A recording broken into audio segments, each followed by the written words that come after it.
Bonjour à tous et bienvenue dans cette nouvelle vidéo dans laquelle je vais vous présenter tout simplement une partie que j'ai jouée face à un joueur à comment dire 2000 Elo environ. Donc on va voir si c'est ok, voilà c'est bon. Donc vous voyez que j'ai un score extrêmement positif face à ce joueur. Et donc en fait pour la petite histoire je vais reprendre la partie au moment qui m'intéresse. Voilà c'est ce moment là. Donc pour la petite histoire, dans la partie précédente j'ai gagné. Mais j'ai commis une imprécision et il a su l'exploiter parfaitement.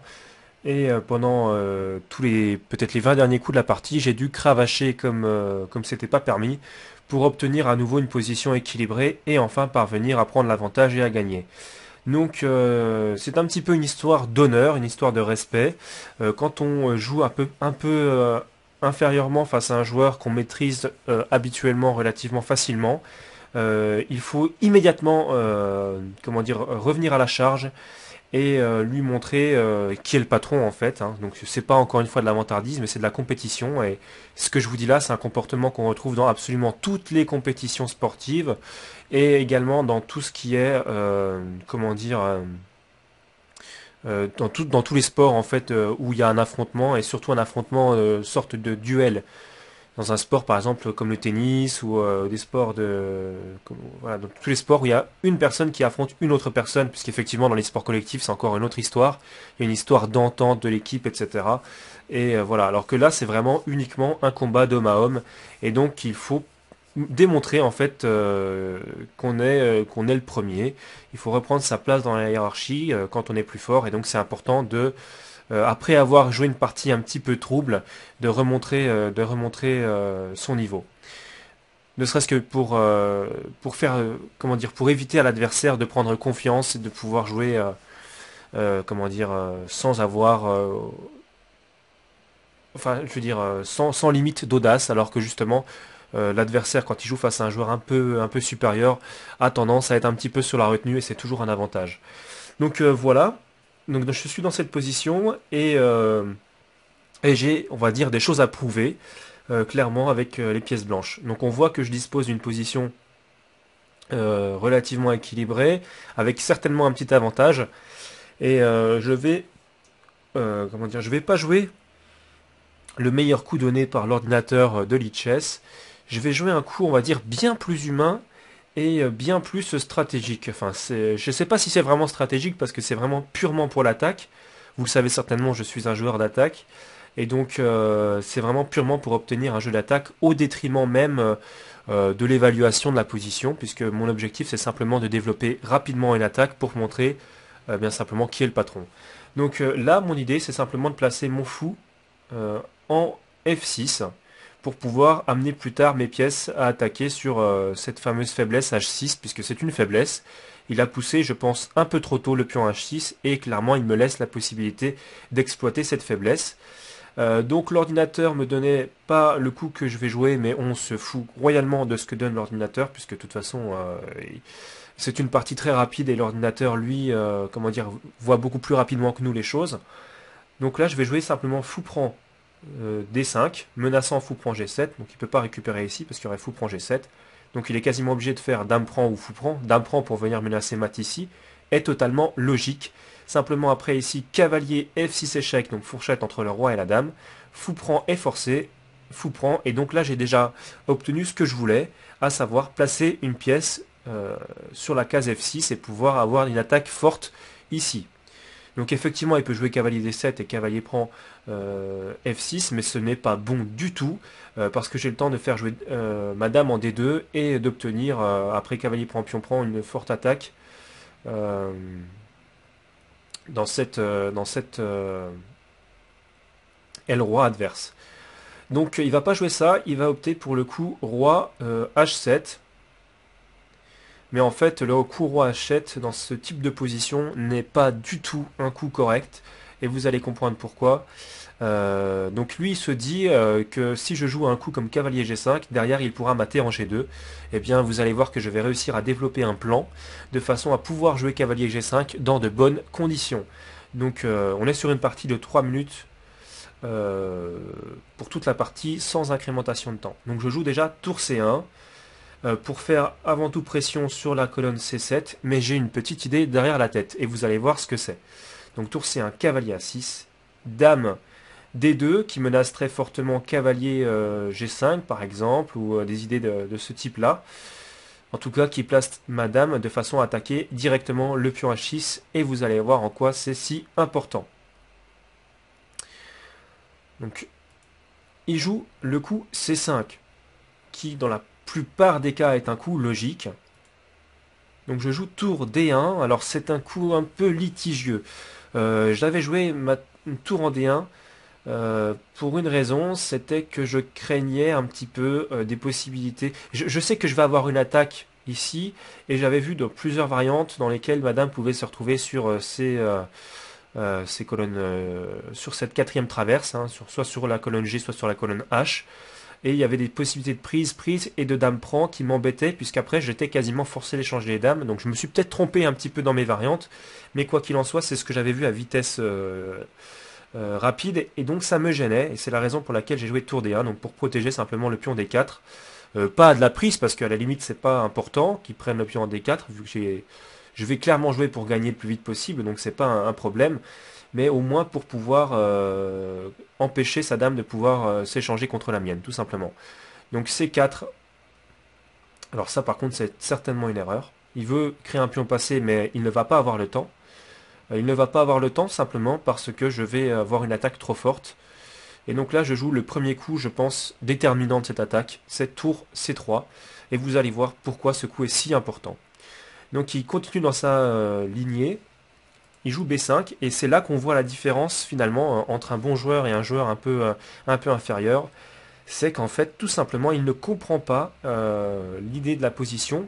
Parce que certes, on peut dire, d'une idée générale, on peut dire que l'attaque sur l'aile roi est intéressante, mais on peut également dire que l'attaque, que la poussée de pion sur l'aile dame est intéressante. Simplement, il y a des positions dans lesquelles l'une ou l'autre de ces deux options sera plus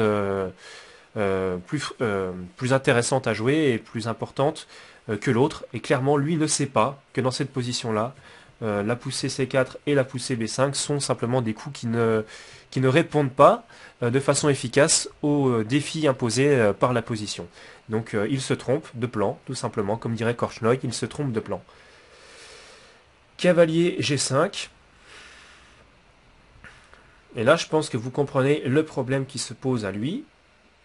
Très important, puisque la tour en C3 peut immédiatement venir en H3 en cas de prise, et peut venir mater en H8. Donc c'est plus très important, et donc c'est pour ça que je disais que finalement tour D1, peut-être que c'était pas forcément le meilleur coup, le coup le plus précis de la position.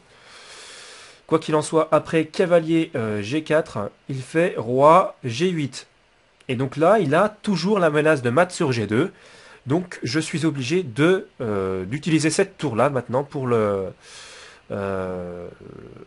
parer simplement ce mat, pour protéger la case G2. Donc je joue tour G3. Donc voilà, là on est arrivé cette fois-ci à la deuxième phase du plan. Mes pièces sont toutes très bien coordonnées, je dois finir. Donc clairement, l'idée c'est de finir. Alors mon adversaire se rend compte de mes possibilités de combinaison, et donc il va jouer cavalier C7, probablement pour venir en E8 et empêcher un mat sur G7. C'est insuffisant, étant donné que de toute façon dans cette position, si madame arrivait, admettons, sur H6, je pourrais mater parfaitement sur H8, et donc le nombre de coups nécessaires pour empêcher ça, ça veut dire un coup de tour, par exemple sur C8, roi F8, roi E8, et enfin roi D7, c'est trop simplement, et ça va me permettre de mater entre temps.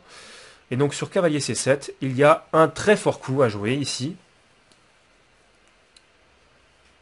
Donc je vous laisse 2 secondes pour le voir. Mais de toute façon, il est écrit sur, il est écrit sur la petite boîte de dialogue. Donc je pense que vous l'avez vu. C'est cavalier E4. Cavalier E4. Donc je sacrifie le cavalier. Hein. J'en ai rien à faire du cavalier. Mon objectif, c'est simplement de mater. Alors on va voir quand même d'autres variantes, mais je vais quand même vous dérouler la partie. Donc dans la partie, il a joué roi H7 et dame prend H6 avec si roi prend tour H3 échec et mat.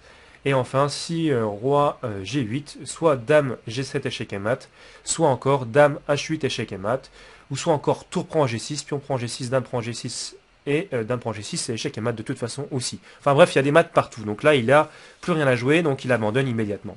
On va maintenant passer à l'analyse. Donc à l'analyse, on va voir, je voulais vous montrer quelques variantes. Alors que se serait-il passé s'il avait poursuivi son plan jusqu'au bout, à savoir de jouer cavalier E8, hein, c'est des coups qu'on a vu jouer régulièrement pour parer au mat, mais dans le cas où le pion est en H7 et non en H6, parce que là, du coup, madame peut prendre en H6 et menacer mat en H8. Donc sur cavalier E8, je pense que j'aurais simplement fait dame prend, et ici cavalier prend, parce qu'il y a menace de mat en H8, cavalier prend, pion prend, il ne peut pas parer le mat en G7 à mon sens, donc même s'il joue dame H5 ou peu importe, ça ne suffira pas. Voilà, donc ça c'est la première chose. Maintenant, si sur cavalier E4, il avait joué, admettons, le G5, j'avais prévu de faire... Alors, je vais tester... tac, tac. Voilà, donc tour prend. Pourquoi pas dame prend? Je vais vous montrer tout de suite. Si dame prend, pion prend, tour prend, roi ici, tour ici, et là je ne suis plus sûr de moi. Je ne suis plus du tout sûr de moi. Je ne sais pas si je peux gagner cette position, je ne crois pas. Tour échec, roi ici. Il faudrait réussir à amener le cavalier en jeu et ça me paraît pas évident. Donc là, je suis pas certain. C'est pour ça que je vous dis que je préfère vraiment le coup tour prend, qui à mon sens gagne immédiatement puisque roi ici est forcé. Alors soit on joue comme ça et c'est mat. Soit il fait pion prend tout de suite, dame prend et c'est mat également au coup suivant. Voilà. Donc voilà pour cette combinaison. Donc après roi... Alors on va voir, je vais quand même vous montrer une autre chose. Sur cavalier G5, si pion prend, que se passe-t-il? Si pion prend, dame prend. Ou alors, est-ce qu'il n'y a pas mieux que ça? Je vous avais dit que la tour sur la troisième colonne remplaçait finalement l'action de la dame et qu'on n'avait vraiment plus vraiment besoin de faire le ménage avec la dame, de faire le travail avec la dame, puisque la tour pouvait s'en charger. Alors le problème qu'il y a sur dame prend, je vous le montre tout de suite, c'est qu'il y a dame prend. Alors bon, ça tient quand même, hein. Honnêtement, je suis quasiment sûr quand même qu'on gagne. Mais c'est quand même beaucoup plus difficile que, que l'attaque directe avec tour H3. Alors je me trompe peut-être. Voilà, et tour H3 ici. Roi ici forcé et tour mat. Tout simplement. C'était l'idée d'avoir mis la tour sur la troisième rangée. Donc voilà, c'est pour ça que le plan avec C4 et B5 était insuffisant. Même si c'est vrai que ça se joue à pas grand chose, puisque après B4, il pouvait jouer la poussée en... Ah non, après B5, pardon, il pouvait jouer la poussée en B4, et j'aurais été quasiment contraint de jouer tour en E3, ou quoi d'autre? Ah, peut-être cavalier échec gagnait quand même. Je suis peut-être un peu mauvaise langue, peut-être que cavalier échec gagnait quand même. Mais quoi qu'il en soit, on voit que c'est pas une différence... Il n'y a pas une différence de temps énorme qui me permette de gagner la partie grâce à cette combinaison. On voit que c'est quand même relativement proche au niveau de la partie. Donc voilà, j'ai réussi à gagner rapidement, c'est ce que je voulais. Et donc, par conséquent, j'ai pu à nouveau démontrer que j'étais meilleur. Et donc, c'est toujours important de faire ça. Donc, sachez-le, c'est vraiment ça aussi, ça fait partie de l'esprit de champion, ça fait partie du bon état d'esprit. Il faut savoir se faire respecter. Il faut savoir montrer les limites à un adversaire qui est un petit peu, comment dire, un petit peu trop audacieux. Il faut savoir lui montrer que face à vous, son audace ne paiera pas. Et c'est encore une fois pas du tout de la prétention, mais c'est du jeu de compétition, c'est comme ça. Euh, dans tous les tournois ou etc. Ou même s'il n'y a pas de champion, ça n'a rien à voir avec le fait d'avoir des champions ou pas. C'est à tout niveau. C'est-à-dire que même au niveau débutant, quand vous avez un joueur plus fort qui joue face à un joueur plus faible, il doit lui mettre la pression tout de suite. C'est un petit peu son rôle. Il faut qu'il le fasse jouer, il faut qu'il lui pose des questions, qu'il lui pose des problèmes. De toute façon, c'est comme ça que le joueur plus faible va pouvoir progresser. Donc c'est important de savoir toujours marquer les limites face à un joueur qui a comment dire, pu à un moment donné penser qu'il pourrait vous... comment dire peut-être pas vous égaler, pardon, mais vous accrocher sur une partie. Voilà. Donc, fin de cette vidéo. J'espère qu'elle vous a plu. Vous avez vu comment on pouvait tirer parti d'un coup un petit peu litigieux. Et donc, ce coup litigieux, je vais vous le montrer tout de suite. C'est le coup H6 dans cette position-ci. Voilà, comment j'ai pris l'avantage après H6. Alors, l'ordinateur, plutôt que fou prend D5, me donnait fou prend H6, une très très belle variante. Puisqu'après fou prend H6 n'est pas très bon, à cause de fou prend ici. Et que ça soit dame prend ou fou prend, eh bien, il a la possibilité de faire cavalier échec, donc je le montre tout de suite, et cavalier échec qui gagne la dame. Alors, on peut jouer dame C8, hein, effectivement, je pense que c'est même le seul coup peut-être. Mais après dame C8, je sais pas, peut-être simplement cavalier échec ou fou prend ici. On va voir ce que ça donne. Bon, alors on va peut-être aller jouer cavalier ici. Hein. Et puis, déjà une bonne position d'attaque, certainement pour les blancs. Et au niveau du matériel, on a, je crois, un pion de plus, il me semble. On a gagné un pion plus une forte attaque. Donc, avec peut-être, je sais pas exactement comment j'aurais pu tirer parti de cette attaque-ci. Mais quoi qu'il en soit, c'est évident que l'attaque va être forte.